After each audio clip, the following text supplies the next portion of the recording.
Hello everyone, আজকের এই ভিডিওতে আমরা দেখব এসএসসি এমটিএস 2023-এর যে পরীক্ষাটা হয়েছিল তার ম্যাথসের শিফট নম্বর 15। তো 1-2 করতে করতে আমরা 14টা সেট বা শিফট সলভ করেছি, সেগুলো প্লেলিস্টে আপলোড করেছি। আজকে আমরা শিফট নম্বর 15 দেখব, যেটা 8/9/2023 তারিখে শিফট 3 হিসেবে পরীক্ষাটা হয়েছিল। তো আজকের 15 নম্বর শিফটের প্রথম কোশ্চেন কী বলেছে দেখো। কোশ্চেন নম্বর 1 বলেছে, রবি রিতার কাছে একটি ল্যাপটপ ব্যাগ 1920 টাকা বিক্রি করে এবং বিনয়ের কাছে আরেকটি ব্যাগ 1280 টাকা বিক্রি করে। তারপর বলেছে, রিতার কাছে ল্যাপটপ ব্যাগ বিক্রি করে যে শতাংশ লাভ হয় এবং বিনয়ের কাছে ল্যাপটপ ব্যাগ বিক্রি করে যে শতাংশ ক্ষতি হয়, সেটা হচ্ছে লাভ এবং ক্ষতি হচ্ছে পরস্পরের সাথে সমান। তাহলে বলেছে 25% লাভ করতে হলে রবিকে ল্যাপটপটা কত টাকায় বিক্রি করতে হবে। তো এখানে অঙ্কটার ল্যাঙ্গুয়েজটা বড় আছে, কিন্তু আমাদের অঙ্কটা দিয়েছে পার্সেন্টেজ থেকে। তো এখানে বলেছে রবির কাছে যে ল্যাপটপের যে ব্যাগটা ছিল সেটার প্রাইস যদি আমরা এ ধরি, তাহলে এ টাকা যদি কস্ট প্রাইস হয়, তাহলে সেটা রিতার কাছে বিক্রি করেছে 1920 টাকাতে এবং কিছু লাভ হয়েছে। তাহলে লাভ মানে কত আমরা লিখতে পারি, 1920 মাইনাস এ, এইটা পার্সেন্টেজ বলেছে, তার মানে divided by A multiplied by কত হবে, এইটা হবে 100। এইটা হচ্ছে রিতার কাছে বিক্রি করে যে শতাংশ লাভ হয়েছে। এবার এই লাভটাই সমান কার সাথে না, বিনয়ের কাছে বিক্রি করে শতাংশ ক্ষতি হয়েছে। তাহলে বিনয়ের কাছে বিক্রি করেছে 1280 টাকায়, তাহলে এখান থেকে ক্ষতি মানে কত লিখতে পারি, ক্ষতি মানে আমরা জানি যে ক্রয় মূল্যটা বেশি হবে, তাহলে এ মাইনাস 1280 ডিভাইডেড বাই এ, আর তার সাথে 100 দিয়ে গুণ করলে এটা আমরা পাবো ক্ষতির শতাংশ। তাহলে এই দুটো হচ্ছে সমান। তাহলে উভয় দিক থেকে 100 কাটে, এ এবং এ যদি কাটে, তাহলে আমরা লিখতে পারি যে এ ইজ ইকুয়াল টু, অর্থাৎ যে ব্যাগটা তার হচ্ছে আমাদের ক্রয়মূল্য, সেটা লিখতে পারি 1280 আর 1920, এ দুটো যোগ হবে আর তার সাথে আমাদের 2a অ্যাড হবে। তাহলে এইটা হবে 1280 প্লাস 1920 ডিভাইডেড বাই 2। তার মানে এইটা আমাদের হয়ে যাবে, দেখো উপরে আমাদের হবে 3200/2, তার মানে আমরা পাবো 1600 টাকা।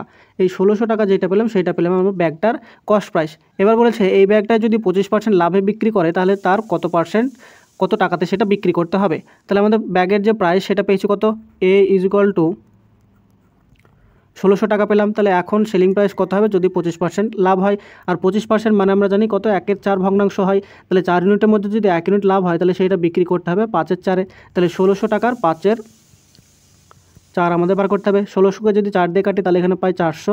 তাহলে 400 মাল্টিপ্লাইড বাই 5, তার মানে এখানে আমরা পেয়ে যাবো 2000 টাকায় হচ্ছে ব্যাগটি বিক্রি করতে হবে, যেটা অপশন নাম্বার এ হয়ে যাবে এখানে সঠিক উত্তর। কোশ্চেন নাম্বার 2 বলেছে 0.8 এবং 7.2 এর মধ্য সমানুপাতে নির্ণয় করতে বলেছে। মধ্য সমানুপাতে মানে হচ্ছে মিন প্রপোর্শন। তো আমাদেরকে এমন 3টে নাম্বার এ, বি এবং সি যদি দেওয়া থাকে, যেখানে বি হচ্ছে এ এবং সি এর মধ্য সমানুপাতি, তাহলে আমরা লিখতে পারি B is equal two √a/c। তাহলে এখানে আমাদেরকে মধ্য সমানুপাতি নির্ণয় করতে বলেছে।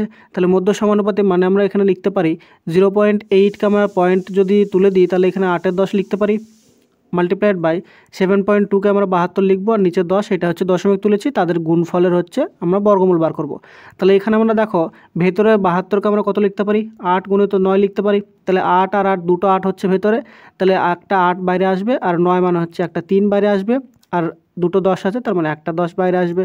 তাহলে উপরে হলো 3 × 8 = 24 আর হচ্ছে 10, তার মানে এটা হয়ে যাবে 2.4। এইটা হয়ে যাবে আমাদের সংখ্যা দুটির মধ্য সমানুপাতে, যেটা অপশন নাম্বার ডি এখানে সঠিক উত্তর। কোশ্চেন নাম্বার 3 বলেছে, একটি ছেলে একটি সাইকেলে তার বাড়ি থেকে স্কুলের মধ্যে একটি নির্দিষ্ট দূরত্ব অতিক্রম করে। যখন গতিবেগ তার 10 কিলোমিটার/ঘন্টা হয়, তখন সে 10 মিনিট দেরি করে পৌঁছায়।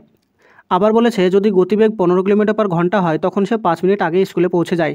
তাহলে তার বাড়ি এবং স্কুলের মধ্যে দূরত্ব সেটা কত কিলোমিটার আমাদেরকে বার করতে বলেছে। তো এই অঙ্কগুলো করার সময় আমরা সবসময় চেষ্টা করব যে গতিবেগের অনুপাত, অর্থাৎ প্রথম ক্ষেত্রে যে গতি আছে এবং দ্বিতীয় ক্ষেত্রে যে গতি আছে তাদের অনুপাত নেওয়া। তাহলে প্রথম ক্ষেত্রে গতি ছিল 10 এবং দ্বিতীয় ক্ষেত্রে যে গতিবেগ ছিল সেটা ছিল 15। তাহলে এদের যদি আমরা অনুপাত নিতে চাই, 5 দিয়ে ভাগ করলে হচ্ছে 2 এবং 3। এইটা হচ্ছে আমাদের কিসের রেশিও, এটা হচ্ছে স্পিডের রেশিও প্রথম এবং দ্বিতীয় ক্ষেত্রে। তাহলে স্পিড এবং টাইম যেহেতু পরস্পর অপোজিট হয়, অর্থাৎ ব্যস্তানুপাতিক হয়, তার জন্য স্পিডের রেশিও যদি 2-3 হয়, আর তাহলে এখানে টাইমের রেশিও হয়ে যাবে 3-2। এইটা বোঝা গেছে। তাহলে এখানে আমাদের লিখতে পারি যে এইটা হচ্ছে টাইমের যে অনুপাত, সেটা পেলাম 3-2। এবার টাইমের যে অনুপাত সেটা আমাদের 3-2 হলো, সেখানে আমাদের ডিফারেন্সটা কত হচ্ছে 1 ইউনিট। কিন্তু এখানে আমাদের টোটাল যে টাইমের ডিফারেন্স সেটা হচ্ছে প্রথমে সে 10 মিনিট দেরিতে যেত, পরে সে 5 মিনিট আগে যায়। তাহলে টোটাল টাইমের ডিফারেন্স কত হচ্ছে, এখানে আমাদের টোটাল টাইমের ডিফারেন্স হচ্ছে 15 মিনিট। এই যে 15 মিনিটের যে ডিফারেন্স সেটা হচ্ছে আমাদের এখানকার 1 ইউনিটের ডিফারেন্সের সাথে সমান। তাহলে 1 ইউনিট ইজ ইকুয়াল টু আমরা লিখতে পারি 15 মিনিট। এইখান থেকে এবার আমরা 3 বা 2 এর যে কোনো একটা ভ্যালু বার করবো। তাহলে 1 ইউনিটের ভ্যালু যদি 15 মিনিট হয়, তাহলে 2 ইউনিটের ভ্যালু কত হবে, 2 × 15, তার মানে এটা হচ্ছে আমাদের 30 মিনিট। 30 মিনিট হচ্ছে আমাদের দ্বিতীয় ক্ষেত্রে যে গতিটা ছিল সেই গতিটা হচ্ছে 30 মিনিট ধরে সে গেছে। এবার আমরা বলতে পারি যে দ্বিতীয় ক্ষেত্রে যখন সে 5 মিনিট আগে স্কুলে পৌঁছায় তখন তার গতিবেগ কত ছিল? 15 কিলোমিটার পার ঘন্টা, এবং সে গেছে সেই 15 কিলোমিটার পার ঘন্টা বেগে 30 মিনিট গেছে। তাহলে সে কত দূরত্ব অতিক্রম করেছে? সেই দূরত্বটাই হচ্ছে তার স্কুল এবং বাড়ির মধ্যে দূরত্ব। তাহলে 15 কিলোমিটার দূরত্ব 1 ঘন্টায় গেলে 30 মিনিটে কত যাবে? 15 কিলোমিটার হাফ মানে হচ্ছে 30 বাই, এটা হচ্ছে ঘন্টা মানে 60, তার মানে এইটা কাটলে হয় 2, তাহলে 15কে যদি 2 দিয়ে কাটি তাহলে এটা হচ্ছে আমাদের 7.5 কিলোমিটার হচ্ছে তার স্কুল এবং বাড়ির মধ্যে দূরত্ব। এখানে অপশান নাম্বার সি হয়ে যাবে সঠিক উত্তর। কোয়েশ্চেন নাম্বার 4, এটা দিয়েছে ডেটা ইন্টারপ্রিটেশন থেকে, বলেছে the table shows the earning of different schools in করোর in different years, study the following tables and answer that question follows. বলেছে find the ratio between the total earnings of school P and R এর যে income সেটা total কত হয়েছিল 2020-তে, সেটার সাথে কার ratio বার করতে হবে? Total earnings of school Q, S এবং টি সেটা বার করতে হবে আমাদের 2022 সালে কত হয়েছিল সেটা বার করতে বলেছে। তো এখানে আমরা স্টেপ বাই স্টেপ অনুপাতটা বার করব। প্রথমে বলেছে পি এবং কিউ এর যে অনুপাত টোটাল যে ভ্যালু সেটা কত ছিল 2020-তে, তাহলে 2020 মানে হচ্ছে এইটা, পি এর ভ্যালু ছিল 49 এবং কিউ এর ভ্যালু কত ছিল? পি এবং আর বলেছে আর এর ভ্যালু ছিল 63। তাহলে 2020-তে পি এবং আর এর যে টোটাল ভ্যালুটা ছিল সেটা ছিল 49 আর 63 যদি আমরা অ্যাড করি তাহলে এইটা আমরা কত পাবো? এইটা পাবো 9 আর 3 12, 2 হাত থেকে 1, 6, 4 হাতে 10 আর হাত থেকে হচ্ছে 11, অর্থাৎ 112 হলো আমাদের প্রথম ক্ষেত্রেটা রেশিও টোটাল আর্নিংস।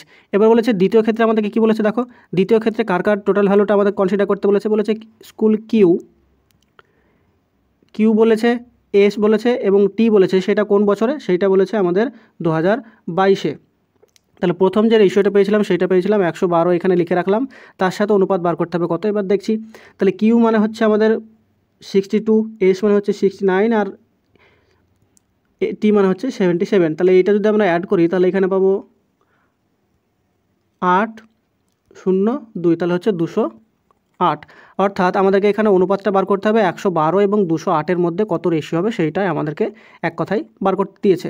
তাহলে এইটা যদি আমরা দেখো 4 দিয়ে যদি কাটি তাহলে 4 দিয়ে কাটলে এখানে 4 2 8, 4 8 32, 4 দিয়ে যদি এটা কাটি তাহলে 4 5 হচ্ছে 20 আর হচ্ছে 4 2 হচ্ছে 8, 52 হলো। আবার যদি আমরা 4 দিয়ে কাটি তাহলে 4 7 হচ্ছে 28 এবং 4 13 হচ্ছে 52, অর্থাৎ যে দুটি আমাদের অনুপাত দিয়েছে সে তার মান হয়ে যাবে 7:13, যেটা অপশান নাম্বার সিতে দেওয়া আছে। কোশ্চেন নাম্বার 5, বলেছে প্রতি কেজি 108 টাকা এবং প্রতি কেজি 120 টাকা মূল্যের চা পাতা 2:3:5 অনুপাতে একটি তৃতীয় জাতের মিশ্রণের সাথে মিশ্রিত করা হয়েছে। যদি মিশ্রণটি প্রতি কেজি মূল্য 125 টাকা হয় তবে তৃতীয় জাতের দাম কত সেটা আমাদের বার করতে বলেছে। তো এখানে আমাদের 3টি মিশ্রণ এ, বি এবং সি মেশানো হয়েছে, তারপরে সেটাকে ধরো ডি একটা মিশ্রণ পাওয়া গেছে, সেইটার প্রতি কেজির দাম হচ্ছে আমাদেরকে 125 টাকা দেওয়া আছে। এবার এ জাতের যে মিশ্রণ তার দেওয়া আছে, তার দাম দেওয়া আছে প্রতি কেজি 108 টাকা, বি এর দাম দেওয়া আছে আমাদেরকে প্রতি কেজি 120 টাকা। এবার সি এর দাম কত হবে সেইটা আমাদের বার করতে বলেছে, এবং তিনটের যে অনুপাত 2:3:5 অনুপাতে মেশানো হয়েছে সেইটা আমাদেরকে দেওয়া আছে। এবার এখান থেকে আমরা কী করব, 2:3:5 যে রেশিওটা দেওয়া আছে সেইটা আমরা কাজে লাগাবো। তাহলে প্রথম যে মিশ্রণটা দেওয়া আছে সেইটা হচ্ছে আমাদের, যদি ধরি সেইটা অনুপাত হচ্ছে 2 আর প্রতি কেজির দাম হচ্ছে 108 টাকা, তাহলে টোটাল দাম কত হবে? টোটাল দাম হবে 2 গুণিত 108। এবার দ্বিতীয় ক্ষেত্রের দাম হচ্ছে, দ্বিতীয় যে চা পাতা আছে সেটার দাম হচ্ছে 120 আর তার অনুপাত হচ্ছে 3, তাহলে 3 গুণিত 120 প্লাস তৃতীয় যে অনুপাতটা আছে চা পাতাটা আছে তার যে অনুপাত সেটা হচ্ছে 5, এবং তার প্রাইস যদি আমরা প্রতি কেজি এক্স ধরি তাহলে এইটা ইকুয়াল টু তিনটের যে টোটাল প্রাইস সেইটা দেওয়া আছে আমাদেরকে প্রতি কেজি 125 টাকা। তাহলে এখানে আমরা 125। এবার দেখো যে তিনটে যদি মেশাই 2:3:5 অনুপাতে, তাহলে তিনটে অনুপাত মিলে আমরা মিশ্রণটা কত অনুপাত পাচ্ছি?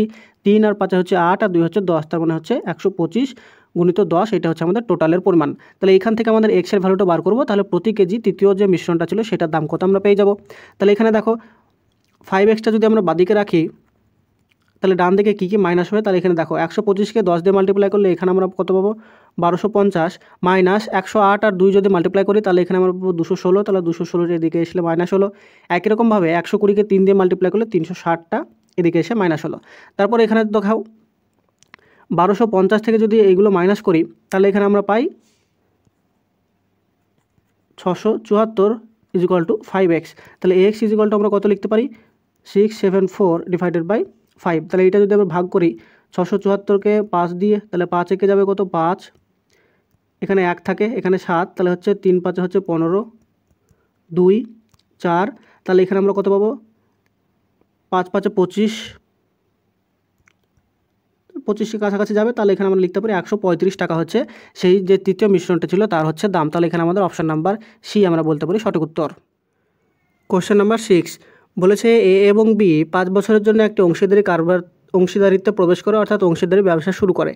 ব্যবসার শুরুতে তারা যথাক্রমে 36,000 এবং 58,000 টাকা বিনিয়োগ করে। 5 বছর শেষে লাভ যদি 94,000 টাকা হয় তাহলে বি এর ভাগ কত হবে সেটা বার করতে হবে। তো এখানে আমরা কি করব, তাদের যে মূলধনের যে রেশিও সেটা বার করব। এবার আমরা জানি যে মূলধনের যে রেশিও হয় তাদের লাভেরও সেই অনুপাতে ভাগ হয় লাভটাও। তাহলে এ এবং বি এর যদি আমরা রেশিওটা বার করি, তাহলে এ এর যে টাকা বি এর যে টাকা সেটাতে আমাদের 3টে শূন্য কমন আছে। তাহলে প্রথমে যদি আমরা শূন্যগুলো কেটে দিই তাহলে কাটাকাটিতে আমাদের সুবিধা হবে। তাহলে এ এর টাকা হচ্ছে 36 ইউনিট ধরলাম, আর বি এর টাকা হচ্ছে আমরা 58 ইউনিট ধরলাম। দুটোই 5 বছর খেটেছে, তাহলে 5 দিয়ে মাল্টিপ্লাই করলাম। এবার এইটা হচ্ছে আমরা অনুপাতটা বার করব। তাহলে উভয় দিক থেকে যদি 5 এবং 5 কাটি, তাহলে দেখো এইটা 2 দিয়ে কাটলে 36কে কাটলে পাই 18, আর এইটা 58কে কাটলে আমরা কত পাই, এইটা পাই 29। তাহলে 18 আর 29 হলো এ এবং বি এর মূলধনের অনুপাত। তাহলে এই অনুপাতে আমাদের লভ্যাংশটা ভাগ হবে। বলেছে বি এর লভ্যাংশ কত হবে, তাহলে বি কত পাবে, বি পাবে অনুপাতে হচ্ছে 29 ইউনিট পাবে। কত ইউনিটের মধ্যে, 18 এবং 29 যদি আমরা অ্যাড করি তাহলে এইটা পাই কত, 47। এইটা হচ্ছে আমাদের বি এর ভাগ হচ্ছে 94,000-এর মধ্যে। তাহলে এইটা লিখবো আমরা 94,000। তাহলে 47 দিয়ে 94 কাটলে পাই 2, তাহলে উপরে হলো 2,000, আর 2,000 দিয়ে যদি আমরা 24কে মাল্টিপ্লাই করি তাহলে এখানে আমরা কত পাই, 29 হচ্ছে 58, তাহলে এটা হচ্ছে 58,000 হচ্ছে বি এর লভ্যাংশের পরিমাণ। তাহলে অপশান নাম্বার বি হয়ে যাবে এখানে সঠিক উত্তর। কোশ্চেন নাম্বার 7 বলেছে একটি সিলিন্ডারের মোট পৃষ্ঠের ক্ষেত্রফল দেওয়া আছে 64 পাই বর্গ একক, যেখানে সিলিন্ডারের উচ্চতা আর ব্যাসার্ধ হচ্ছে সমান। যদি উচ্চতা দ্বিগুণ এবং ব্যাসার্ধ অর্ধেক হয় তাহলে নতুন সিলিন্ডারের মোট পৃষ্ঠতলের ক্ষেত্রফল কত হবে। তো সিলিন্ডার মানে হচ্ছে আমরা বাংলায় যাকে বলি লম্ববৃত্তাকার চোঙ। তো লম্ববৃত্তাকার চোঙের ক্ষেত্রে কী কী ফর্মুলা আছে সেগুলো আমরা প্রথমে দেখব। তো এইটা হচ্ছে আর যদি তার ভূমির ব্যাসার্ধ এবং এই যদি তার উচ্চতা হয় তাহলে তার সমগ্র তলের বা পৃষ্ঠতলের যে ক্ষেত্রফল, মোট পৃষ্ঠতলের ক্ষেত্রফল মানে সমগ্র তলের ক্ষেত্রফল চেয়েছে।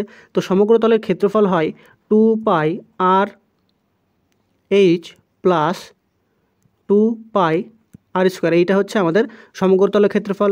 শুধু যদি আমাদেরকে বলতো যে বক্রপৃষ্ঠের ক্ষেত্রফল, তাহলে বক্রপৃষ্ঠের ক্ষেত্রফলটা আমাদের হয় 2 পাই আর এইচ। আবার যদি সিলিন্ডার বা লম্ববৃত্তাকার চোঙের আয়তন বার করতে দেয় তাহলে আয়তনের ফর্মুলা হয় পাই আর স্কোয়ার এইচ। তো আমাদের এখানে কাজে লাগবে কোনটা, কাজে লাগবে হচ্ছে সমগ্র তলের ক্ষেত্রফল বা সমগ্র পৃষ্ঠের ক্ষেত্রফল যাই বলো না কেন। তো এইটা আমাদেরকে দেওয়া আছে 64 পাই। তাহলে এখান থেকে আমরা যদি দুই দিক থেকে দেখো 2 পাই আর কমন নিই তাহলে এখান থেকে আমরা লিখতে পারি 2 পাই আর কমন নিলে আমরা এখানে লিখতে পারি R plus H is equal to, এইটা দেওয়া আছে আমাদেরকে 64 পাই। তাহলে উভয় দিক থেকে পাই এবং পাই যদি কাটি তাহলে এখান থেকে আমরা কী লিখতে পারি দেখো। আবার বলেছে সিলিন্ডারের যে উচ্চতা তার হচ্ছে ব্যাসার্ধের সাথে সমান, তাহলে এইচ ইজ ইকুয়াল টু আর, এইটা আমাদেরকে শর্তটা দেওয়া আছে।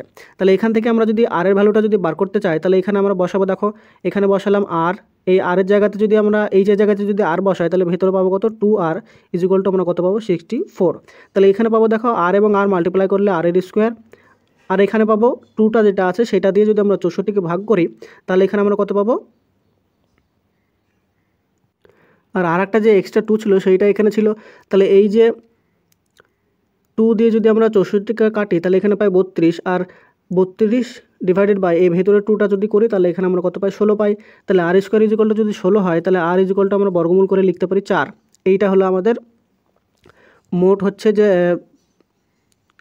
আমাদের যে চোঙটা দেওয়া ছিল লম্ববৃত্তাকার চোঙ তার হচ্ছে আমরা ব্যাসার্ধ পেলাম কত, 4 ইউনিট। তাহলে এখানে আমাদেরকে বলেছিল যে ব্যাসার্ধ হচ্ছে 4 এবং তার উচ্চতা হচ্ছে আমাদের 4, এইটা হচ্ছে প্রথম ক্ষেত্রে দেওয়া ছিল। এবার বলেছে দ্বিতীয় ক্ষেত্রে যে ব্যাসার্ধ বলেছে অর্ধেক এবং উচ্চতা দ্বিগুণ। তাহলে উচ্চতা এখন কত হবে, উচ্চতা দ্বিগুণ মানে হচ্ছে আমাদের 4 ছিল আগে, তাহলে এখন হবে 8, আর হচ্ছে ব্যাসার্ধ অর্ধেক মানে হচ্ছে আর ইজ ইকুয়াল টু হবে 2। এবার বলেছে আমাদের মোট পৃষ্ঠতলের ক্ষেত্রফল। তাহলে আবার ফর্মুলা ফেলবো, তাহলে 2 পাই আর ইন্টু আর প্লাস এইচ, এইটার ভ্যালু বার করতে হবে। তাহলে 2 ইন্টু পাইটা দেখা আনসার আছে তার জন্য আমরা রেখে দেবো। আর মানে আমরা পেলাম কত, 2, আর ভেতরে আমাদের কত হবে 2 প্লাস 8 মানে হচ্ছে 10। তাহলে এখানে আমরা কত লিখতে পারি, 2 2 4 আর 10 যদি মাল্টিপ্লাই করি তাহলে এটা আমাদের 40 পাই হচ্ছে আমাদের দ্বিতীয় ক্ষেত্রে যে ব্যাসার্ধ চোঙটা পাবো, সিলিন্ডারটা পাবো তার হচ্ছে মোট পৃষ্ঠতলের ক্ষেত্রফল। অর্থাৎ এখানে আমাদের অপশান নাম্বার এ হয়ে যাবে সঠিক উত্তর। কোশ্চেন নাম্বার 8 বলেছে একটি ত্রিভুজের ক্ষেত্রফল নির্ণয় করুন যার ভূমি হচ্ছে 7 সেন্টিমিটার এবং উচ্চতা হচ্ছে আমাদেরকে দেওয়া আছে 82 সেন্টিমিটার। তো এইটা ভূমি এবং উচ্চতা নিয়ে আমাদের ত্রিভুজের যে ক্ষেত্রফলের যে ফর্মুলা সেটা হয় half into base into height, মানে হচ্ছে হাফ ইন্টু ভূমি গুণিত উচ্চতা। এইটা হচ্ছে আমাদের ত্রিভুজের ক্ষেত্রফলের ফর্মুলা হয়। তো এখানে শুধুমাত্র যদি ভ্যালুটা বসিয়ে দিই তাহলে আমরা ত্রিভুজের ক্ষেত্রফলটা পেয়ে যাব। তাহলে হাফ ইন্টু ভূমি মানে হচ্ছে আমাদেরকে দেওয়া আছে 7 সেন্টিমিটার, আর দেওয়া আছে আমাদেরকে উচ্চতা মানে হচ্ছে 82 সেন্টিমিটার। এইটা যদি আমরা দেখো এবার কাটাকাটি করি তাহলে 2 দিয়ে যদি 82 কাটি তাহলে এখানে পাই 41, তাহলে এইটা আমরা কত পাবো, এখানে পাবো 7 আর এখানে পাবো 28, তাহলে 287 সেমি স্কোয়ার। এইটা হচ্ছে আমাদের ত্রিভুজের ক্ষেত্রফল পেয়ে যাবো। তাহলে এখানে অপশান নাম্বার বি হয়ে যাবে সঠিক উত্তর। কোশ্চেন নাম্বার 9, যদি 5 বছরের জন্য মূলধন এবং সরল সুদের অনুপাত 10:7 হয় তাহলে বার্ষিক সুদের হার কত? তো এখানে আমাদের 10 যেটা দেওয়া আছে সেটা দেওয়া আছে আসল, এবং 7 যেটা দেওয়া আছে সেটা হচ্ছে আমাদের সুদ। আর এখানে আমাদের টি মানে টাইম দেওয়া আছে 5 বছর। তাহলে I is equal to PTR যে ফর্মুলাটা হয়, এখান থেকে I is equal to PTR divided by 100, এখান থেকে আমরা আর ইজ ইকুয়াল টু লিখতে পারি কত, আর ইজ ইকুয়াল টু হচ্ছে আই মাল্টিপ্লাইড বাই 100, তার মানে 7 multiplied by 100 divided by P into T. P মান হচ্ছে এখানে 10 আর টি মান হচ্ছে আমাদের কত, 5 বছর দেওয়া আছে। তাহলে এখানে যদি 0 0 কাটি আর 5 দিয়ে যদি 10কে কাটি তাহলে পাই 2, তাহলে এখানে 7 2 হচ্ছে 14% আমরা পেয়ে যাব সুদের হার। তাহলে এখানে আমাদের কোনটা অপশান হবে, উত্তর হবে অপশান নাম্বার বি হয়ে যাবে এখানে সঠিক উত্তর। কোশ্চেন নাম্বার 10, 955 টাকায় একটি নিবন্ধ বিক্রি করে অর্জিত লাভের যে শতাংশ একই নিবন্ধটি 845 টাকায় বিক্রি করে ক্ষতির যে শতাংশ তার সাথে সমান, তাহলে 6% লাভের জন্য মূল্যটি কোন মূল্যে নিবন্ধটি বিক্রি করা উচিত? তো এই ধরনের যে অঙ্কগুলো থাকে লাভ এবং ক্ষতি যদি সমান হয় তাহলে সেক্ষেত্রে আমাদের কস্ট প্রাইস বার করার যে নিয়ম সেটা হচ্ছে আমাদের প্রথমের যে প্রাইস এবং পরের যে প্রাইস সেই দুটোকে যোগ করে 2 দিয়ে ভাগ করলে আমরা কস্ট প্রাইসটা পেয়ে যাই। তাহলে এক্ষেত্রে দেখো 955 আছে প্লাস 845 আছে, তাহলে 45 আর 55 যদি যোগ করি তাহলে পাই 100, আর 900 আর 800 যদি এক করি তাহলে 1700, 1700 আর 1100 100 হচ্ছে 1800, 1800কে 2 দিয়ে ভাগ করলে এটা আমরা পাই 900 টাকা, অর্থাৎ সিপিটা আমরা পেলাম 900 টাকা। এবার এর উপরে বলেছে 6% লাভ করতে হবে, তাহলে 6% লাভ করলে এসপি কত হবে, তাহলে 900 টাকা হচ্ছে আমাদের কস্ট প্রাইস, তার উপরে 6% লাভ মানে 106 ডিভাইডেড বাই 100, এখানে দুটো শূন্য এখানে দুটো শূন্য যদি কাটি তাহলে এইটা হবে কত, 9 আর 6 নাম হবে 54, তাহলে 954 টাকায় সেই নিবন্ধটি বিক্রি করতে হবে, যেটা অপশান নাম্বার এতে দেওয়া আছে। কোশ্চেন নাম্বার 11, একজন শিক্ষার্থীর নম্বর ভুলভাবে 86 এর পরিবর্তে 44 লেখা হয়েছে, এর কারণে ক্লাসের যে গড় সেটা হচ্ছে 3/2 কমেছে, তাহলে ক্লাসে মোট ছাত্র সংখ্যা কত? তো এই অঙ্কটা হচ্ছে আমাদের 86 পরিবর্তে যদি 44 লেখে তাহলে মোট যে পরিবর্তন সেটাকে আমরা ভাগ করব মোট ছাত্র সংখ্যা দিয়ে, তাহলে আমরা গড় পরিবর্তনটা পেলাম, তাহলে সেইটার ভ্যালু আমাদেরকে দেওয়া আছে 3/2। আমি ভালো করে বোঝাচ্ছি, যদি আমরা ধরো যে আমরা টোটাল যে ছাত্র সংখ্যা সেটা যদি এক্স ধরি তাহলে আমাদের এখানে আমাদের টোটাল যে পরিবর্তন সেটা কত হয়েছে, সেটা তো গড় বলেনি এমনি নাম্বার বলেছে, তাহলে 86 থেকে যদি 44 কমে তাহলে এখানে আমরা বলতে পারি যে 42 নাম্বারটা চেঞ্জ হয়েছে। তাহলে এই 42 নম্বর চেঞ্জ প্রত্যেকটা স্টুডেন্টের ওপর হয়েছে, তাহলে এর যে অ্যাভারেজ মানে 42 নম্বর যদি প্রত্যেকটা স্টুডেন্টের উপরে ভাগ করি তাহলে আমরা এইটা হচ্ছে অ্যাভারেজ চেঞ্জটা পাবো, মানে টোটাল নাম্বার অফ স্টুডেন্ট যদি আমাদের এক্স হয়, এবার তাদের নাম্বার যদি মোট নাম্বার যদি 42 চেঞ্জ হয় তাহলে অ্যাভারেজে কত চেঞ্জ হবে, টোটাল নাম্বার অফ স্টুডেন্ট দিয়ে ডিভাইড করলে আমরা পাবো যে প্রত্যেকের উপর কত চেঞ্জ হয়েছে। তাহলে 42 যে চেঞ্জ হয়েছে সেটাকে আমরা ভাগ করলাম কত দিয়ে, টোটাল নাম্বার অফ স্টুডেন্ট দিয়ে, তাহলে এটা আমরা অ্যাভারেজ চেঞ্জটা পেয়ে গেলাম। সেই যে অ্যাভারেজ চেঞ্জটা সেইটা বলা আছে 3/2 কমেছে, তাহলে এইটা ইজ ইকুয়াল টু আমাদেরকে দেওয়া আছে 3/2। এবার এখান থেকে আমরা যদি ভ্যালুটা বার করি তাহলে এক্সের ভ্যালুটা পেয়ে যাব। তাহলে এখানে দেখো 3 14 হচ্ছে 42, তাহলে এক্স ইজ ইকুয়াল টু আমরা কত পেয়ে যাবো, 14 গুণিত 2 মানে হচ্ছে 28 জন হচ্ছে টোটাল স্টুডেন্টের সংখ্যা, যেটা অপশান নাম্বার সি হয়ে যাবে এখানে সঠিক উত্তর। কোশ্চেন নাম্বার 12, বলেছে রিমা 59 কিলোমিটার পার ঘন্টা বেগে গাড়ি চালিয়ে একটি নির্দিষ্ট দূরত্ব অতিক্রম করে এবং 43 কিলোমিটার পার ঘন্টা গতিতে বাইক চালিয়ে সেই স্টার্টিং পয়েন্টে ফিরে আসে, তাহলে পুরো যাত্রায় তার গড় গতি বা অ্যাভারেজ স্পিড কত ছিল সেটা আমাদের 2 দশমিক স্থান পর্যন্ত নির্ণয় করতে বলেছে। তো এক্ষেত্রে যদি আমাদের কোনো দুটি জায়গার মধ্যে ডিস্টেন্সটা সেম থাকে, ধরো এ থেকে বিতে একবার গেল এবং বি থেকে এতে একবার গেল, এতে যদি ডিস্টেন্সটা কোনো যদি চেঞ্জ না হয় তাহলে এক্ষেত্রে যাওয়ার স্পিড যদি এক্স এবং আসার স্পিড যদি ওয়াই হয় তাহলে অ্যাভারেজ স্পিড সেটা আমাদের হয় 2xy divided by X plus Y, এটা হচ্ছে আমাদের শর্ট ট্রিক্স বা ফর্মুলা। তাহলে এখানে আমরা এই ফর্মুলাটা বসিয়ে দিয়ে অ্যাভারেজ স্পিডটা কাজে বার করব। তাহলে এখানে আমাদের 2 ইন্টু এক্স মানে যদি আমরা ধরি 59 আর ওয়াই মানে আমাদের দেওয়া আছে 43 divided by X plus Y মানে হচ্ছে 59 আর 43 যদি অ্যাড করি তাহলে এখানে আমরা কত পাবো, এটা পাবো 100, 2। এবার এইটা আমাদের কাটাকাটি করতে হবে, তাহলে 2 দিয়ে যদি 102কে কাটি তাহলে এখানে আমরা পাবো 51। তাহলে উপরে কত হলো দেখো 59 মাল্টিপ্লাইড বাই 43 আর ডিভাইডেড বাই 51। এবার এইটা কাটাকাটি করে ক্যালকুলেশন করে আমাদের অ্যান্সারটা আনতে হবে। তো এইটা যদি আমি অ্যাপ্রক্সিমেট দিয়ে করি, অ্যাপ্রক্সিমেশন দিয়ে ক্যালকুলেশনটা করার চেষ্টা করি, তাহলে 51 দিয়ে যদি 59কে কাটি তাহলে এখানে আমাদের কত আসবে, এইটা আমাদের 1 পয়েন্ট সামথিং আসবে। সেই 1 পয়েন্ট ধরো আসলো আমাদের 59 আছে, তো 59কে যদি আমরা 51 দিয়ে ভাগ করি তাহলে প্রথমে তো 1 দিয়ে যাবে, তাহলে এখানে হবে 8, 0 নামবে, তারপরে এখানে হবে 80, তার মানে আমাদের 1.1 আসবে। এই 1.1 যেটা আছে সেইটাকে আমাদের গুণ করতে হবে কত দিয়ে, 43 দিয়ে। তাহলে এটা তো শিওর যে 1.1কে যদি আমরা মাল্টিপ্লাই করি তাহলে 43 আসবে। তাহলে 43 এর সাথে যদি আসে তাহলে 43 যদি আসে তাহলে 42টা আমাদের ক্যান্সেল আউট হয়ে গেল, তারপরে চারটের মধ্যে দেখতে হবে। তাহলে তারপরে আবার 43কে যদি 0.1 দিয়ে মাল্টিপ্লাই করি তাহলে 43 মাল্টিপ্লাইড বাই 0.1 মানে হচ্ছে 1/10। সেই 1/10 দিয়ে যেটা এটাকে যদি কাটি তাহলে এটা আবার 4.3 টাইপের আসে। তাহলে এটার সাথে 4.3 যদি আমরা অ্যাড করি তাহলে এটা কত আসে 43 প্লাস 4.3, তার মানে এটা আমাদের 47-এর আশেপাশে আসবে। তাহলে 47-এর আশেপাশে মানে আমাদের কত আসবে দেখো, 47 আসবে, মানে আমাদের 45 হতে পারে না, এবং 47-এর কাছাকাছি 49টা আসে, 52টা অনেক বেশি হয়ে যায়। তার জন্য এখানে আমাদের অ্যাপ্রক্সিমেশন দিয়ে অপশন নাম্বার সি 49.75 এইটা হয়ে যাবে আমাদের উত্তর। কোশ্চেন নাম্বার 13 বলেছে 1.5 বছরের জন্য বার্ষিক 10% হারে 30,000 টাকার চক্রবৃদ্ধি সুদ কত হবে যখন সুদটা হচ্ছে অর্ধবার্ষিক চক্রবৃদ্ধি হয়। অর্ধবার্ষিক মানে হচ্ছে আমাদের 6 মাস পর পর রিপিট করে। তাহলে 6 মাস পর পর যদি হয় তাহলে 1.5 বছর আমাদের টোটাল কটা টার্ম হবে, 6 মাস করে 1.5 বছর করতে আমাদের টোটাল 3টে টার্ম হয়। তাহলে 1 বছরে বার্ষিক সুদও যদি আমাদের 10% হয় তাহলে 6 মাসে আমাদের সুদের হার কত হবে, 10 ডিভাইডেড বাই 2, তার মানে হচ্ছে প্রতি 6 মাসে আমাদের সুদের হার হবে 5% করে। তাহলে এই 5%-এ আমাদের 3টে টার্ম করতে হবে। 3টে টার্ম করা মানে হচ্ছে 5%-এ 5 করে আমাদের 3টে ইকুইভ্যালেন্ট সুদের হারটা বার করতে হবে। তাহলে ইকুইভ্যালেন্ট হারটা যদি বার করতে চাই তাহলে আমাদের একটা ফর্মুলা আছে সবাই জানো, x + y into xy divided by 100। তো এইটা দিয়ে আমরা প্রথমে 5 করবো, তারপরে যেটা আসবে তার সাথে আবার আরেকটা 5 করবো, দিয়ে আমরা টোটাল এফেক্টিভ যে সুদের হারটা হবে সেটা আমরা বার করে আসলের উপর থেকে আমরা সুদটা বার করব। তো প্রথম দুটো 5 দিয়ে যদি আমরা করি তাহলে 5 + 5 প্লাস 5 5 হয় 25 আর নিচে হবে 100। তাহলে এইটা হবে 10 প্লাস এইটা কত হবে, এইটা হবে 2.5। তাহলে প্রথম ক্ষেত্রে আমরা পেলাম 10.2.5। তাহলে এইটা হলো দুটো 5-এর ক্ষেত্রে। তাহলে 10.2.5 প্লাস আবার 5 করব, আবার আমরা লাগাবো কি x + y plus xy divided by 100, এই ফর্মুলাটা লাগাবো। তাহলে এখানে যদি লিখি 10.25 প্লাস 5 প্লাস xy মানে হচ্ছে 10.25 মাল্টিপ্লাইড বাই 5 আর ডিভাইডেড বাই 100। তাহলে 10.25 আর 5 যদি আমরা অ্যাড করি তাহলে এখানে কত পাই, এইটা পাই 15.25 আর এইটা কত পাই দেখো, এখানে আমরা পাই 5125, তার মানে হচ্ছে 0.5125। তাহলে এইটা যদি অ্যাড করি তাহলে এইটা আমরা পাই 15.7625। এইটা পেলাম আমরা হচ্ছে টোটাল যে 1.5 বছরে সেইটার জন্য আমরা এফেক্টিভ যে সুদের হার, অর্থাৎ এইটা হবে আমাদের চক্রবৃদ্ধি সুদের পরিমাণ।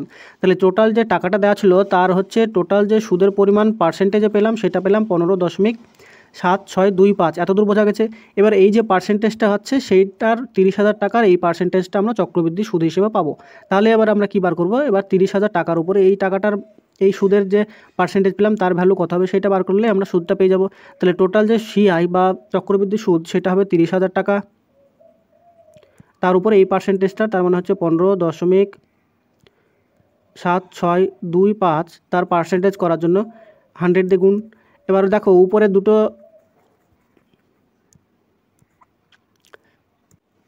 উপরে যে সংখ্যাটা আছে তার যদি আমরা দশমিক তোলার চেষ্টা করি তাহলে নিচে কটা শূন্য লাগবে, 4টে শূন্য। তাহলে এই 4টে শূন্য যে 30,000-এর 4টে শূন্য যদি কাটি তাহলে উপরে যদি গুণ করি তাহলে এটা কত হবে, 3 25 হবে 75। তাহলে 3 6 হবে কত, 18, 3 7 21 আর একা হচ্ছে কত 22 2 হাতে থাকে 1 বা হাতে থাকে 2, তাহলে 3 3 15 45 আর 2 হবে কত 47। তাহলে এইটা হচ্ছে আমাদের উত্তর। আর নিচে দুটো শূন্য আছে তার জন্য হচ্ছে 4728.75। এইটা হচ্ছে আমাদের উত্তর, যেটা হবে অপশন নাম্বার ডি এখানে হয়ে যাবে সঠিক উত্তর। কোশ্চেন নাম্বার 14 বলেছে একটি পণ্যের দাম 200 টাকা থেকে 250 টাকা পর্যন্ত বৃদ্ধি পেয়েছে, তাহলে মূল্য বৃদ্ধির শতাংশ কত, মানে হচ্ছে কত পার্সেন্ট বৃদ্ধি পেয়েছে সেটা বার করতে বলেছে। তাহলে 200 থেকে যদি 250 হয়েছে তাহলে টোটাল বৃদ্ধি পেয়েছে কত, 50 টাকা। 50 টাকার পার্সেন্টেজ মানে হচ্ছে 50 ডিভাইডেড বাই 200 মাল্টিপ্লাইড বাই 100, তাহলে এখানে হবে 2, আর উপরে 50কে 2 দিয়ে কাটলে হবে 25। তাহলে এইখানে টোটাল যে বৃদ্ধির পার্সেন্টেজ সেটা হচ্ছে 25%, যেটা অপশন নাম্বার ডি হয়ে যাবে এখানে সঠিক উত্তর। কোশ্চেন নাম্বার 15 দিয়েছে আমাদেরকে সিম্পলিফিকেশান থেকে, যেখানে প্রথমে আমাদের বডমাসের যে নিয়ম BODMAS, অর্থাৎ প্রথমে ব্র্যাকেট, তারপর অফ, ডিভিশন, মাল্টিপ্লিকেশান, অ্যাডিশান এবং সাবস্ট্রাকশান, সেই যে নিয়ম অনুযায়ী আমরা প্রথমে ভাগ করব। তাহলে 3 আর 3 যদি ভাগ করি তাহলে কত পাবো? 1। 1-এর সাথে 2 গুণ করলে আমরা কত পাবো? 2। মাইনাস 6কে যদি 3 দিয়ে ভাগ করি তাহলে পাবো 2 প্লাস 7, এইটা পেলাম উপরে। নিচে কী পাবো? 5 আর 5 যদি ভাগ করি তাহলে পাবো 1, তার সাথে তারপরে দেখো 6 আর 6 যদি, তাহলে 1 গুণিত 6 আর 6 ভাগ করলে এখানে পাবো 1 প্লাস এখানে 3 যদি যোগ করি তাহলে পাবো 6। তারপরে দেখো উপরে +2 -2 যদি এলিমিনেট হয়ে যায় তাহলে উপরে হলো 7, আর নিচে 1 1 মাল্টিপ্লাই করলে 1, তার সাথে 6 যোগ করলে হবে 7, তার মানে উপরে 7 নিচে 7, আমাদের 1 হয়ে যাবে অ্যান্সার, যেটা অপশান নাম্বার বিতে দেওয়া আছে। কোশ্চেন নাম্বার 16 এটা দিয়েছে টাইম অ্যান্ড ওয়ার্ক থেকে, যেখানে বলেছে এ একটি কাজ 10 দিনে করে, বি করে 15 দিনে। তারা 2 দিন একসাথে কাজ করে এবং তারপর এ কাজটি ছেড়ে চলে যায়। বাকি কাজ বলেছে বি শেষ করতে কতদিন সময় লাগবে। তাহলে আমাদের দেওয়া আছে কি এ কাজটা করে 10 দিনে, বি করে 15 দিনে। এদের এলসিএম যদি করি তাহলে এটা 30 হবে এলসিএম, তার মানে এর যে এফিসিয়েন্সি সেটা হবে 3 আর বি এর এফিসিয়েন্সি হবে 2। বলেছে তারা একসাথে 2 দিন কাজ করে, তাহলে একদিন যদি কাজ করে তাহলে এ আর বি এইটা হচ্ছে 2 দিন কাজ করে, তার মানে মাল্টিপ্লাইড বাই 2। একদিনে কাজ করে কত? তাদের এফিসিয়েন্সির যোগফল 3 যোগ 2 মানে হচ্ছে 5, 2 দিন মানে হচ্ছে এদের দ্বিগুণ, তাহলে 5 আর 2 হচ্ছে 10 ইউনিট কাজ করে তারা 2 দিনে। তাহলে 10 ইউনিট যদি কাজ করে 30 ইউনিটের মধ্যে, তাহলে এখন কাজ কত পড়ে আছে? এখন কাজ পড়ে আছে 30 - 10, তার মানে হচ্ছে 20 ইউনিট কাজ হচ্ছে বাকি আছে। এই 20 ইউনিট কাজ বি কত দিনে করবে? তাহলে বি এর এফিসিয়েন্সি দিয়ে আমরা অবশিষ্ট কাজকে ভাগ করব, তাহলে 20 ডিভাইডেড বাই 2, তার মানে এটা হবে বি বাকি কাজটা 10 দিনে শেষ করবে, যেটা এখানে অপশান নাম্বার বি হয়ে যাবে সঠিক উত্তর। কোশ্চেন নাম্বার 17 এটা দিয়েছে আমাদেরকে ডেটা ইন্টারপ্রিটেশন থেকে বার গ্রাফ হিসেবে, যেখানে বলেছে the bar graph represents the number of E cycles parking at a metro station from 12 PM to 6 PM। মানে বলেছে একটা মেট্রো স্টেশনে দুপুর 12টা থেকে সন্ধ্যা 6টা পর্যন্ত যে ই সাইকেল পার্ক করা হয় তাদের ডেটা দেওয়া আছে, যেমন দুপুর 12টার সময় 35টা, দুপুর 1টার সময় 65টা, এরকমভাবে পার্ক করার নাম্বারগুলো দেওয়া আছে। এবার বলেছে how many Times the number of E cycles parked is more than the average. মানে হচ্ছে কখন বা কতবার গাড়ি পার্ক করা হয়েছিল বা সাইকেল পার্ক করা হয়েছিল যেটা হচ্ছে আমাদের অ্যাভারেজ নাম্বারের থেকে বেশি। কখন কখন বার করতে বলেনি, আমাদের কতবার অ্যাভারেজের থেকে বেশি পার্ক করা হয়েছিল আমাদেরকে বার করতে হবে। তাহলে আমাদেরকে প্রথমে কী করতে হবে? প্রথমে এই যে 7টা যে টাইম দেওয়া আছে সেগুলোর টোটাল যে আমাদের গাড়ির বা ই সাইকেলের যে নাম্বারটা দেওয়া আছে সেখান থেকে আমরা ই সাইকেলের যে অ্যাভারেজ সেটা প্রথমে বার করব। তাহলে ই সাইকেলের নাম্বার কোথায় দেওয়া আছে? দেখো 35, 65, এইটা আমাদের টোটাল নাম্বারটা দেওয়া আছে। তাহলে এটা অ্যাভারেজ মানে হচ্ছে অ্যাড করে আমাদের টোটাল 7টা আছে, দেখো তাহলে 7 দিয়ে ডিভাইড করব। তাহলে প্রত্যেকটা শেষে দেখো 5 7 35, তার মানে শেষে হবে 5, তারপরে 4 আর 5 হচ্ছে 9, 9 আর 4 হচ্ছে 13, আর 2 হচ্ছে কত? 15, 15 আর 4 হচ্ছে 19, 19 আর 6 হচ্ছে কত?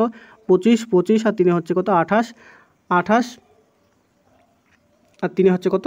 31, তাহলে হচ্ছে 315 হচ্ছে আমাদের টোটাল নাম্বার। তাহলে এটাকে যদি 7 দিয়ে ডিভাইড করি তাহলে এটা পাই 4 7 28 আর 5 7 হচ্ছে 35, তার মানে 45টা হচ্ছে আমাদের অ্যাভারেজ হয়ে গেল, অর্থাৎ প্রতি ঘন্টায় আমাদের 45টি করে ই সাইকেল পার্ক করা ছিল। এবার আমাদেরকে বলেছে যে কতবার আমাদের এই অ্যাভারেজের থেকে বেশি গাড়ি পার্ক করা ছিল।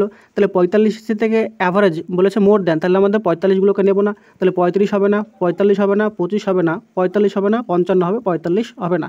তাহলে এখানে আমাদের দুবার, একবার 5টার সময়, একবার 1টার সময়, তাহলে এখানে আমাদের 2 বার হচ্ছে 2 টাইমস হচ্ছে আমাদের উত্তর হয়ে যাবে, যেটা অপশান নাম্বার বি হবে সঠিক উত্তর। কোশ্চেন নাম্বার 18 এইটা আমাদেরকে দিয়েছে বোট অ্যান্ড স্ট্রিম থেকে, যেখানে বলেছে একটি মোটর বোট স্থির জলে 12 কিলোমিটার/আওয়ার বেগে চলতে পারে। যদি স্রোতের গতি 2 কিলোমিটার/আওয়ার হয় তবে একই দূরত্ব কভার করার জন্য এটি স্রোতের অনুকূলের তুলনায় স্রোতের বিপরীতে 1.5 ঘন্টা বেশি সময় নেয়। তাহলে দূরত্ব কত হবে সেটা বার করতে বলেছে। তো এখানে আমাদের বোটের স্পিড দেওয়া আছে 12 কিলোমিটার/ঘন্টা এবং স্রোতের স্পিড দেওয়া আছে আমাদেরকে 2 কিলোমিটার/ঘন্টা। তাহলে এখান থেকে আমরা কী বার করতে পারি? এখানে আমরা ডাউন স্ট্রিম অর্থাৎ স্রোতের অনুকূলে যদি বেগ বার করি তাহলে সেটা কত হবে? 12 + 2 মানে হচ্ছে 14 কিলোমিটার/আওয়ার হবে। আবার আপ স্ট্রিম মানে স্রোতের অপোজিটে সেইটা হবে আমাদের 12 - 2 মানে হচ্ছে 10 কিলোমিটার/আওয়ার। এবার বলেছে যে টোটাল ডিস্ট্যান্সটা বার করতে বলেছে। তাহলে টোটাল ডিস্ট্যান্স যদি আমরা এক্স ধরি তাহলে কোশ্চেনে কী বলেছে দেখো, একই দূরত্ব কভার করতে স্রোতের অনুকূলের তুলনায় স্রোতের প্রতিকূলে 1.5 ঘন্টা সময় বেশি লাগে। তাহলে স্রোতের প্রতিকূলে কত সময় লাগে সেটাও আগে বার করব। তাহলে টোটাল স্পিড ডিভাইডেড বাই স্রোতের প্রতিকূলে যে বেগ সেটা কত হবে? 10। তাহলে x/10 = x বাই স্রোতের অনুকূলে 14 ইজিক্যাল টু এইটা সমান হচ্ছে আমাদের 1.5 ঘন্টা। তাহলে এইটা হচ্ছে 1.5 ঘন্টাকে আমরা লিখতে পারি 3/2। এবার এখানে দেখো উভয় দিকে যদি আমরা 2 দিয়ে কাটি, তাহলে 2 দিয়ে কাটলে এখানে x/5 লিখতে পারি, মাইনাস x/7 ইজিক্যাল টু 3। আর এখানে 2 দিয়ে সবগুলো কেটে দিয়েছি, তার জন্য এটা আমরা লিখতে পারি। এবার আমরা যদি লসাগু করি, তাহলে লসাগুটা কত হবে? 5 আর 7 যদি আমরা লসাগু করি, তাহলে এখানে আমরা পাবো 35টা লসাগু পাবো। তাহলে 35 যদি লসাগু হয়, তাহলে এখানে 7x minus 5x is equal two আমরা লিখতে পারি 3। তাহলে উপরে 2x is equal two 3 multiplied by 35। তাহলে এটা যদি গুণ করি তাহলে কত হবে দেখো, তাহলে x ইজিক্যাল টু 3কে যদি 2 দিয়ে ডিভাইড করি, তাহলে এখানে আমরা লিখতে পারি 1.5 মাল্টিপ্লাইড বাই 35। তাহলে 35কে 1.5 দিয়ে মাল্টিপ্লাই করলে আমাদের কত আসে? এইটা আমাদের আসবে 35 আর তার সাথে হচ্ছে 17.5। তাহলে 18.5 হবে। তাহলে এইটা হচ্ছে 5, 8 5 হচ্ছে 13, এখানে হচ্ছে 4 হচ্ছে 5, এইটা হচ্ছে আমাদের 52.5 হবে। এইটা হচ্ছে 52.5 কিলোমিটার হবে আমাদের দূরত্ব, যেটা অপশান নাম্বার সি হয়ে যাবে এখানে সঠিক উত্তর। কোশ্চেন নাম্বার 19, এটা দিয়েছে এলসিএম থেকে, যেখানে আমাদের ভগ্নাংশ দেওয়া আছে তাদের এলসিএম অর্থাৎ লসাগু বার করতে বলেছে। তো ভগ্নাংশের ক্ষেত্রে আমাদের এলসিএম বার করার নিয়ম হলো, আমাদের উপরে যে লবগুলো আছে সেগুলো সবগুলো লসাগু করতে হবে, এবং নিচে যারা হরগুলো আছে তাদের হচ্ছে আমাদের গসাগু করতে হবে। তাহলে এখানে আমাদের এলসিএম যদি বার করি, তাহলে এলসিএম কার 1, 5, 4 এবং 8, আর নিচে এইচসিএফ বার করতে হবে 6, 27, 15 এবং 3-এর। তাহলে দেখো উপরে 5, 4 এবং 8-এর যদি আমরা লসাগু করতে চাই, তাহলে এখানে 5, 4, 8 উৎপাদক বিশ্লেষণ করলে 2 দিয়ে দিলে এখানে হবে 5, এখানে হবে 2, এখানে হবে 4। তাহলে 5 2 10 আর হচ্ছে 4 2 8। তাহলে উপরে আমরা কত পেলাম? তারপর এইটাকে আবার 2 দিয়ে যাবে, তো তাহলে এখানে 2, এখানে 5, এখানে 1, এখানে 2, তাহলে 4 আর হচ্ছে 5 2 হচ্ছে 10। তাহলে উপরে আমরা কত পেলাম? উপরে পেলাম লসাগুটা পেলাম আমরা 40। আর নিচে দেখো প্রত্যেকটা সংখ্যার মধ্যে সবথেকে হাইয়েস্ট কমন কি আছে? এখানে আছে 3, এখানে আছে 3 কমন আছে, এখানেও 3 আছে, এখানেও 3 আছে। তাহলে এদের যে গসাগু সেটা হয়ে গেলো 3। তাহলে 40/3 যেটা পেলাম সেইটা আমরা এই ভগ্নাংশগুলো যেগুলো দেওয়া ছিল তাদের আমরা এলসিএম বা লসাগু পেলাম, যেটা option number option number D হয়ে যাবে এখানে সঠিক উত্তর। কোশ্চেন নাম্বার 20, এটাও দিয়েছে টাইম অ্যান্ড ওয়ার্ক থেকে, যেখানে বলেছে যদি 7 জন পুরুষ 5 দিনের জন্য 8 ঘন্টা করে একটি কাজ সম্পূর্ণ করতে পারে, তাহলে কতজন পুরুষ 7 দিন ধরে 10 ঘন্টায় কাজটি করলে কাজটি সম্পূর্ণ হবে? তো এই ধরনের অঙ্কগুলো যেগুলো থাকে সেগুলো আমরা কী কনসেপ্ট দিয়ে করি? M1 H1 D1 by W1 is equal to M2 D2 H2 divided by W2। তো এখানে W1 আর W2 দেখেছে একই কাজ বলেছে, তার জন্য এই দুটো আমাদের কেটে যায়। এবার উপরে M1 D1 H1 এবং M2 D2 H2 এইটা দিয়ে আমরা কাজে লাগাবো। তাহলে প্রথম ক্ষেত্রে যেইটা বলেছে 7 জন পুরুষ, তার মানে হচ্ছে 7 কতদিন করে কাজ করে? 5 দিনের জন্য কাজ করে। কত ঘন্টা করে কাজ করে? 8 ঘন্টা করে কাজ করে। ইজ ইকুয়াল টু এইটা হবে কতজন পুরুষ, তার মানে পুরুষের সংখ্যা যদি x ধরি, তারা 7 দিন কাজ করে এবং প্রতিদিন 10 ঘন্টা করে কাজ করে। তাহলে এইটা ইকুয়েশন করেই আমরা সমাধান করলে আমরা অঙ্কটা করে যাব। তাহলে 7 এবং 7 যদি কাটি, 5 এবং 10কে যদি কাটি, তাহলে এখানে হবে 2, আর 2 দিয়ে যদি 8কে কাটি তাহলে এখানে পাবো 4। তাহলে x ইজ ইকুয়াল টু আমরা কত পেয়ে যাবো? 4 জন, যেটা অপশান নাম্বার সি হয়ে যাবে এখানে সঠিক উত্তর।